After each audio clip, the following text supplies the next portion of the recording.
Bonjour. Alors, beaucoup de chaînes YouTube sur jardin vous montrent des jardins exceptionnels et vous montrent que ce qui marche. Moi, je vais vous montrer que on est tous des néophytes en matière de jardin et qu'il faut bien observer ce qu'on a fait. Et c'est surtout, on dépend d'un facteur qu'est la météo. Donc, on peut faire des paris. Des fois, ça marche, des fois, ça marche pas. Je vais vous parler, moi, de mes tomates, au moins d'une partie des tomates en extérieur, où cette année, eh bien, la météo n'a pas été n'a pas été excellente par rapport aux tomates. Alors on fait des paris, on essaye d'avoir de belles tomates pour septembre, on plante des variétés qui sont plus ou moins résistantes, et puis eh bien, on voit apparaître certaines maladies. Alors moi je vais vous parler d'une qui est un gros souci dans le jardin, qui est le mildiou sur tomates. Alors, qu'est-ce qu'on observe? Première chose, sur les feuilles du bas qui deviennent relativement sèches, on est d'accord, qui jaunissent et qui se tachent. D'accord? Donc vous l'avez ici, des taches au début sur feuilles.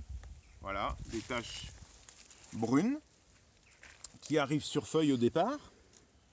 Et puis ensuite, bien sûr, la feuille va sécher complètement. Et puis sur les fruits, c'est pas une tomate pourrie, hein. C'est une tomate comme du cuir, on dirait. Elle est très brillante et elle se nécrose. Alors je vous rappelle, le mildiou, c'est un champignon, d'accord, qui va se développer à partir du sol et qui va monter dans la tomate et qui va petit à petit donc toucher les feuilles, toucher les fruits. Alors les fruits bien sûr ne sont pas comestibles, et puis vont toucher malheureusement les tiges.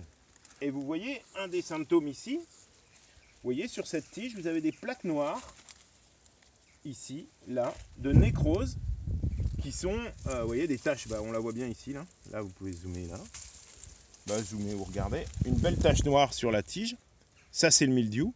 Vous voyez, elle se forme là, donc mon pied est complètement contaminé, même si c'est une variété tardive, l'Andine cornue, qui est une super endive, une super tomate.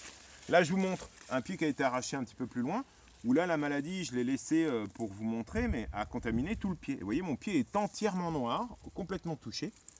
Hein, de l'autre côté, il est vert, et ça touche bien sûr toute la transmission de la sève sur les tomates. Alors, ce mildiou, moi, je suis pour recycler dans mon jardin, je fais beaucoup de compost et de choses comme ça.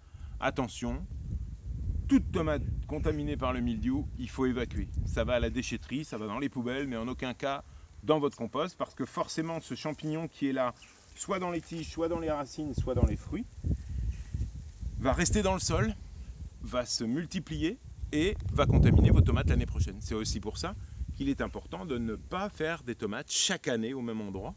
D'accord. Alors on peut se le permettre dans le tunnel, parce que dans le tunnel, on n'a pas ces conditions météo un petit peu compliquées qui provoquent le mildiou. Mais attention, dès qu'il y a l'apparition de ces signaux-là, ces symptômes, on est bien d'accord, hein, sur ces taches noires sur les tiges comme je vous l'ai montré là, ça c'est le mildiou. Et ça vraiment, il faut supprimer les pieds un par un, même s'il reste des tomates. Et évacuer les déchets. Donc voilà. Alors, les recettes contre le mildiou, il n'y en a pas 200 000. Je vous ai dit plusieurs choses. Prendre des variétés résistantes. Alors, le petit souci, c'est que nous, on cultive plutôt des variétés anciennes. Et les variétés anciennes sont quand même plus goûteuses, mais moins résistantes aux maladies, on est bien d'accord. Il faut maximum de la chaleur, sèche, pas de pluie. Et là, malheureusement, sur la fin du mois d'août, on a des températures qui deviennent très fraîches. Il fait humide, nous, un petit peu en Normandie quand même. Alors c'est assez sympa avec le réchauffement climatique, sauf que pour nos tomates, c'est des paris des fois. Alors des fois on a de très beaux fin août, début septembre, et puis là forcément de la pluie, du froid, eh bien les champignons se développent, et ça pose un souci.